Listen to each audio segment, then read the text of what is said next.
ప్రవీణ్ పగడాల గారు చనిపోయిన తరువాత ఎస్పీ గారు ఒక ప్రెస్ మీట్ పెట్టారు, మీకు జ్ఞాపకం ఉండి ఉంటుంది. ప్రెస్ మీట్ పెట్టి ఇక్కడ ఒక మనిషి చనిపోయి పడిపోయి ఉన్నాడు అన్న విషయం మొదటిగా మా ఏఎస్ఐ గారికి ఆయన నడుచుకుంటూ వెళుతుంటే మార్నింగ్ వాక్ చేస్తుంటే ఎవరో చెప్పారు, అలా తెలిసింది అని చెప్పారు. ఇది మీరు అందరూ సాక్షులే దీనికి. రెండవసారి ప్రెస్ మీట్ జరిగింది. ఐజీ అశోక్ కుమార్ గారు అనుకుంటా, బహుశా ఎస్పీ గారిని పక్కన కూర్చోబెట్టుకొని ఆయన ఒక మాట చెప్పారు. ఏమన్నారంటే, ప్రవీణ్ పగడాల గారి శవం దొరికిన తర్వాత ఎవరో మాకు 101కో 100కో డైల్ చేసి చెప్తే గానీ అక్కడ శవం ఉందన్న విషయం మాకు తెలియదు అని చెప్పారు. ఇద్దరు కూడా, ఎస్పీ గారు ఒకవైపు, ఐజీ గారు ఒకవైపు సంబంధమే లేని స్టేట్మెంట్స్ ఇచ్చారు. అయినా వాళ్ళని ఎవరు అడగరండి, ఎందుకంటే వాళ్ళు పోలీసులు కాబట్టి. కొన్ని రోజులు గడిచిన తర్వాత ప్రవీణ్ పగడాల గారు మందు తాగి చనిపోయాడు అన్న విషయాన్ని ప్రజలందరికీ చేరవేస్తూ కొన్ని ఛానల్స్లో, నేను ఏ ఛానల్ని కూడా తప్పు పట్టను, ఎందుకంటే మీడియా వారు వారికి అందినటువంటి సమాచారాన్ని బట్టి మాట్లాడుతూ ఉంటారు కాబట్టి, ఆయన లిక్కర్ షాప్లో మందు కొనుక్కున్నాడు అన్న విషయం గురించి పెద్ద ఎత్తున చర్చ జరిగిందండి. నేను ఇదే విషయాన్ని ఐజీ గారిని అడిగాను. సార్, ఆయన మందు తాగాడు, మందు కొనుక్కున్నాడు, లిక్కర్ షాపుల దగ్గరికి వెళ్ళి లిక్కర్ కొన్నట్లుగా ఒక సీసీటీవీ ఫుటేజ్ బయట వైరల్ అవుతోంది, మీరేమైనా మీడియాకి ఇచ్చారా అని అడిగాం. ఆ నెక్స్ట్ డేనే ఐజీ గారు అసలు ఆ ఫుటేజీ మా దగ్గరికి రాలేదు, దాన్ని మేము విడుదల చేయలేదు అని చెప్పాం. ఆ తర్వాత ఏం జరిగిందో మీ అందరికీ తెలుసు, అది నకిలీ ఫుటేజ్ అని మీడియా వాళ్ళు ప్రకటించారు. ఇక మూడో విషయం, కీలకమైన విషయం, నాకున్న అనుమానం అండి, మళ్ళీ దేశద్రోహం కేసులు ఏం పెట్టొద్దు దయచేసి నా మీద. నాకున్న అనుమానం ఏంటంటే, ప్రవీణ్ పగడాల గారు రాత్రి 10:40 11:40 చనిపోయారు అని పోస్ట్ మార్టం రిపోర్ట్ అని చెప్తోంది. ఆ మనిషి రాత్రి 11:40 చనిపోతే ఉదయం 9 గంటల సమయంలో ఆయన ఫోన్ తీసుకొని ఆ ఫోన్ని ఆయన చేతి వేలు ద్వారా అన్లాక్ చేశారు అని చెప్పారు. అంటే డాక్టర్లు ఏమంటున్నారు అని అంటే, ఒక మనిషి చనిపోయిన తర్వాత అతని డెడ్ బాడీ రక్త ప్రసరణ ఉండదు కాబట్టి ఫోన్ లాక్ని తీయడం అనేది సాధ్యమయ్యే పని కాదు అని కొంతమంది డాక్టర్లు చెప్పారు. నేనేం పండితుడిని కాదు, డాక్టర్ని కాదు, నా అనుమానం మాత్రమే. మళ్ళీ చెప్తున్నాను, దీన్ని సాగ్గా చూపించి నన్ను అభినయన అరెస్ట్ చేయొద్దు. ఐజీ గారు ఏమన్నారు అని అంటే, ప్రవీణ్ పగడాల గారి వేలిముద్రను ఉపయోగించి చేసామని చెప్పారు. ఇది సాధ్యమయ్యే పనేనా? ఇది సాధ్యమేనా? నేను అడుగుతా ఉన్నా ఒక న్యాయవాదిగా. మనిషి చనిపోయిన 11 గంటల తర్వాత ఆ వ్యక్తి చేతి వ్రేలితో అతని ఫోన్ని అన్లాక్ చేసి కాల్ చేసామన్నారు. ఇది ఎంతవరకు నమ్మొచ్చు?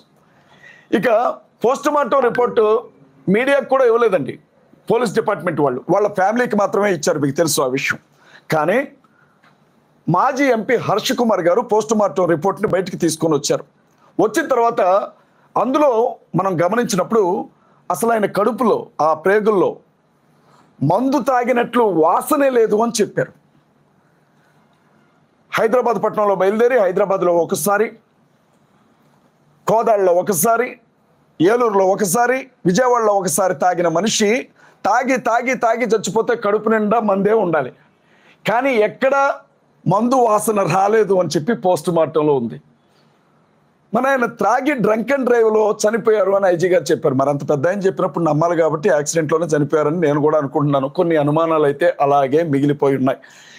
ఇంత పెద్ద ఎపిసోడ్లో ఇదంతా మీకెందుకు జ్ఞాపకం చేస్తున్నాను అని అంటే, ఇంత పెద్ద ఎపిసోడ్లో బంగ్లాదేశ్లో ఎక్కడో దాడులు జరిగాయి అని చెప్పి మాట్లాడిన పవన్ కళ్యాణ్ గారు, ఆంధ్ర రాష్ట్ర ఉప ముఖ్యమంత్రి పవన్ కళ్యాణ్ గారు, బంగ్లాదేశ్లో హిందువుల మీద దాడులు జరుగుతున్నాయి, ఒక్కడిని కూడా వదిలిపెట్టం వాళ్ళని అనుకుంటూ మాట్లాడారు. మంచిది, మేము కూడా ఆ రోజు ఖండించాం. మన దేశ ప్రజల మీద ఏ దేశంలో కూడా దాడులు జరగడానికి వీల్లేదు అన్నది మా స్టాండ్ కూడా. ఆ తర్వాత కూడా ఆయన ఒక పార్టీ సభను ఏర్పాటు చేసుకున్నారు, జనసేన జయకేతనమా ఏదో ఒక సభ, మీకు ఐడియా ఉంటుంది. ఆ సభలో కూడా ఆయన మాట్లాడుకుంటూ ఎప్పుడో కొన్ని సంవత్సరాల క్రితం అసదుద్దీన్ ఓవైసీ మాట్లాడిన మాటలను ప్రస్తావిస్తూ, మేము అన్ని మతాలను గౌరవిస్తాం, అందరినీ ప్రేమిస్తాం, ద సేమ్ టైం మా హిందువులకు జరుగుతుంది కాబట్టే ఇలా ఉన్నారు, కానీ ఇదే మీ ముస్లింలకు కానీ క్రైస్తవులకు కానీ జరుగుంటే దేశాన్ని మీరేం చేసేవాళ్ళో అందరికీ తెలుసు అని మాట్లాడాడు. ఇప్పుడు నేను పవన్ కళ్యాణ్ గారిని ఒక మాట అడుగుతా ఉన్నా. 30 రోజులు మీరు పార్టీ అధ్యక్షులు, రాష్ట్రానికి ఉప ముఖ్యమంత్రి, అనేక శాఖలకు మంత్రివర్యులుగా ఉన్నారు. నోరు తెరచి ఒక్కసారంటే ఒక్కసారైనా మీడియా చిట్ చాట్లోనైనా ప్రవీణ్ గారి కుటుంబానికి సానుభూతిని తెలియచేశారా? ప్రవీణ్ గారి కుటుంబానికి సింపతి, కనీసం ఒక మనిషి, సాటి మనిషి చనిపోయాడు, ఓహో బహుశా అక్కడ ఆవు చనిపోయి ఉంటే మాట్లాడేవాడు. మాట్లాడడమే కాదు, నడి రోడ్ల మీద ధర్నాలు కూడా చేసేవాడు. కానీ అక్కడ చచ్చిపోయింది ఒక పాస్టర్, అది కూడా ఆఫ్టర్ ఆల్ ఒక దళితుడు, కాబట్టి మాట్లాడలేదు. మీరు ఆఫ్టర్ ఆల్ అంటున్న ఆ పాస్టర్ కొన్ని లక్షల మంది, కొన్ని కోట్ల మంది క్రైస్తవుల గుండె చప్పుడుగా ఉన్నాడు అన్న విషయాన్ని ఈరోజు నేను పవన్ కళ్యాణ్ గారికి చెప్తా ఉన్నా. పవన్ కళ్యాణ్ గారు స్పష్టంగా జ్ఞాపకం ఉంచుకోవాలి. పిఠాపురంలో ఎస్సీ మాలపల్లి, మీ అందరికీ తెలుసు, మాలలందరినీ కూడా వెలేశారు. వాళ్ళకి సరుకులు అమ్మలేదు, తినడానికి తిండి దొరకనివ్వలేదు, అన్నీ చేస్తే నియోజకవర్గంలో ఎమ్మెల్యే అయ్యుండి కనీసం ఆ విషయం గురించి మాట్లాడలా. ఇవాళ ఆయన దేశం గురించి, ధర్మం గురించి మాట్లాడుతూ ఉన్నాడు. నేనేమంటున్నానంటే, మరి నీ కోసం క్రైస్తవులు ఎంతో మంది ఓట్లేశారు, జనసేన జెండాలు పట్టుకొని క్రైస్తవులు కుర్రాళ్ళు తిరిగారు, నీ అభిమానులు ఉన్నారు, వారికి నువ్వేం సమాధానం చెప్పబోతున్నావు, లేకపోతే మేము నీకు ఎలాంటి సమాధానం ఇస్తారని నువ్వు చూడాలనుకుంటున్నావు అని నేను అడుగుతూ ఉన్నా పవన్ కళ్యాణ్ గారిని. ఇక రెండో విషయం, పవన్ కళ్యాణ్ గారు మాట్లాడలేదంటే వదిలేయండి. జగన్మోహన్ రెడ్డి గారండి, క్రైస్తవులందరూ బాగా ఇష్టపడతారండి జగన్మోహన్ రెడ్డి గారిని. జగన్మోహన్ రెడ్డి గారు వ్యక్తిగతంగా ఆయనకు వచ్చిన ఇమేజ్ కాదు అది. రాజశేఖర్ రెడ్డి గారి ఏకైక కొడుకు కావడం, రాజశేఖర్ రెడ్డి గారు దుర్మరణం చెందటం, ఆ విధంగా ఆయన ప్రజల్లో సానుభూతిని తీసుకున్నాడు, వారసత్వాన్ని, లెగసీని తీసుకున్నాడు. ఆయన అనేక సార్లు చెప్పాడు, మీరు వినే ఉంటారు, నేను ఒక క్రైస్తవుణ్ణి, నేను బైబిల్ని నమ్ముతాను, నేను 4 గోడల మధ్య ప్రార్థన చేసుకుంటాను, మా అమ్మ ఒక క్రైస్తవురాలు అని అనేక సందర్భాల్లో చెప్పారు. నేను ఆయన ఏమడుగుతున్నానంటే, మీరు ఒక మాజీ ముఖ్యమంత్రి, మీరు ఒక పార్టీ అధ్యక్షులు, 5 సంవత్సరాలు ముఖ్యమంత్రిగా పనిచేసినటువంటి వ్యక్తి, మీరు ఏ క్రిస్టియన్ కమ్యూనిటీని, ఏ క్రిస్టియన్ రిలీజియన్ని ఓన్ చేసుకుని అనేక సందర్భాల్లో సుమారు అండి, మీరు నమ్మండి, 1,60,00,000 అనధికారిక ఓటింగ్ ఉంది ఆంధ్రాలో క్రిస్టియన్స్ది. 1,60,00,000 అనధికారిక ఓటింగ్. సర్టిఫికెట్స్లో చాలా మంది హిందువులుగానే ఉన్నారు, కానీ వాస్తవంగా వాళ్ళు క్రిస్టియన్స్గా ఉంటారు. చాలా మంది అనుకుంటారు మాలమాదిగలు మాత్రమే క్రిస్టియన్స్ అనుకుంటారు, అది తప్పండి. బీసీల్లో క్రిస్టియన్స్ ఉన్నారు, ఎస్టీలో క్రిస్టియన్స్ ఉన్నారు, కమ్మల్లో క్రిస్టియన్స్ ఉన్నారు, రెడ్లలో క్రిస్టియన్స్ ఉన్నారు, వెలమల్లో క్రిస్టియన్స్ ఉన్నారు, రిలీజియన్ పరంగా అనేక కులాల్లో క్రిస్టియన్స్ ఉన్నారు. వీళ్ళందరూ కూడా జగన్మోహన్ రెడ్డి గారిని మీ ఎవరేమనుకున్నా మావాడు అనుకొని పల్లకిలో తీసుకొని వెళ్ళి ముఖ్యమంత్రి పదవిలో కూర్చోబెడితే, మణిపూర్లో అంత పెద్ద విధ్వంసం జరిగినప్పుడు భారతీయ జనతా పార్టీకే మద్దతు పలికాడు తప్ప వ్యతిరేకంగా ఓటు వేయాల. అప్పుడే అందరి మనసు విరిగిపోయింది దాని మీద.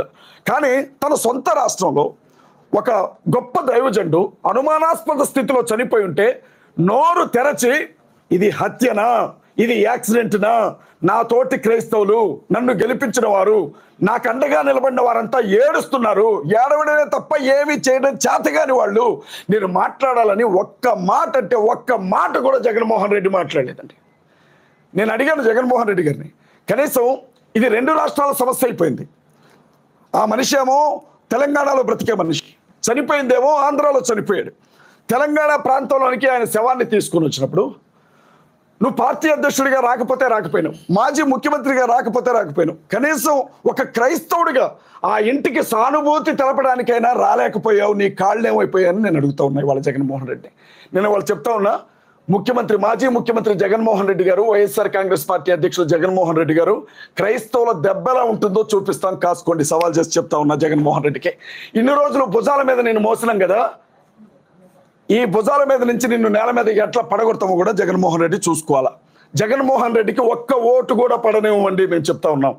ఆంధ్ర రాష్ట్రంలో చాలా మంది అనుకుంటున్నారు జగన్ డబ్బులు ఇచ్చి మీటింగ్లు పెట్టిస్తున్నాడు అని అనుకుంటున్నాడు. జగన్మోహన్ రెడ్డి గారికి 2 లక్షల కోట్లు 3 లక్షల కోట్లు ఆస్తున్న మా ఆత్మగౌరవం ముందది మాకు వెంటికితో సమానం. చేతులు చాపి వాళ్ళ దగ్గర వీళ్ళ దగ్గర డబ్బు తీసుకుని ఒక మనిషి చావుని ఉపయోగించుకోవాలనుకునే దుస్థితికి మేము ఇంకా దిగజారలేదు. జగన్మోహన్ రెడ్డి, చంద్రబాబు నాయుడు గారినైనా మర్చిపోతామేమో, పవన్ కళ్యాణ్ అయినా మర్చిపోతామేమో, పురంధేశ్వరి గారినైనా మర్చిపోతామేమో, జగన్మోహన్ రెడ్డి గారిని మాత్రం మేము మర్చిపోండి. ఆయనకి ఖచ్చితంగా రివర్స్ గిఫ్ట్ ఇస్తాం, రిటర్న్ గిఫ్ట్ ఇస్తాం. మేము ఈ విషయం చాలా స్పష్టంగా చెప్పాలనుకునే ఈరోజు మేము ప్రెస్ మీట్ ఏర్పాటు చేస్తాం. ఇంకొక విషయం చెప్తా ఉన్నాను నేను, తెలంగాణలో ఇక చంద్రబాబు గారి గురించి చెప్పేదే ఉందండి, మీ అందరికీ తెలుసు. ఆయన క్రైస్తవులకు ప్రత్యేకంగా ప్రేమించేవాడు కాదు, క్రైస్తవుల్ని పెద్దగా ద్వేషించేవాడు కాదు అని అంటూ ఉంటారు. కానీ వాస్తవం ఏంటంటే, దళితులుగా పుట్టాలని ఎవరు కోరుకుంటారు అని చెప్పిన ఏమంటారు వాటిని, వజ్రాల, ఆ వజ్రాల లాంటి పదాలు ఆయన చెప్పినవే. ఇంకొక మాట కూడా అన్నాడు ఆయన, చంద్రబాబు నాయుడు గారు, హిందువులు బై బర్త్ హిందువులుగానే ఉన్నారు, ముస్లింలు బై బర్త్ ముస్లిమ్స్గానే ఉంటారు. క్రైస్తవులు మాత్రం డే బై డే వీళ్ళు పెరుగుతూ పోతున్నారు. దేవాలయాల దగ్గరకు వచ్చి కూడా వీళ్ళు మత మార్పిళ్ళు చేస్తారు అని చెప్పి మాట్లాడినటువంటి ఆ గొప్ప శాంతి దూత పదాలను మేము ఎప్పుడూ జ్ఞాపకం ఉంచుకుంటాం. చంద్రబాబు నాయుడు గారు నిన్న కాక మొన్న వీరయ్య చౌదరి గారు ఎవరో చంపేశారు. చక్కగా చంద్రబాబు నాయుడు గారు వెళ్ళిపోయి ఆ ర్యాలీలో ముందు నడిచి అటొక ఫోటో ఇటొక ఫోటో పట్టుకొని నడిచిన ఆయన ఎప్పటి వరకు కనీసం ప్రవీణ్ పగడాల గారు చనిపోతే ఆ ఇంటికి మగదిక్కు లేదు, వెళ్ళి ఆ తల్లిని ఒక అన్న స్థానంలోనో తండ్రి స్థానంలోనో నిలబడి 4 ధైర్యం చెప్పే మాటలు చెప్పొద్దామని అనుకోలే. చంద్రబాబు నాయుడు గారు ఇక మీరు గుర్తుపెట్టుకోండి, పవన్ కళ్యాణ్ గారు కావచ్చు, బీజేపీ కావచ్చు, జాకీలు పెట్టి లేపినా మిమ్మల్ని ముఖ్యమంత్రి కానివ్వు ఆంధ్రాలో. నేను చాలా స్పష్టంగా చెప్తా ఉన్నా, క్రైస్తవులందరి తరపున చెప్తా ఉన్నా, నేను ఒంటరిగా చెప్పట్లా, క్రైస్తవులందరి గుండెల్లో ఉండే బాధను చెప్తా ఉన్నా. ఎన్ని జాకీలు పెట్టినా, ఎన్ని నినాదాలు చేసినా చంద్రబాబు నాయుడు గారు ఆంధ్ర రాష్ట్రంలో ముఖ్యమంత్రిగా ఉండడం ఇదే చివరిసారి. మీడియా మిత్రులకి మేము చెప్తా ఉన్నాం.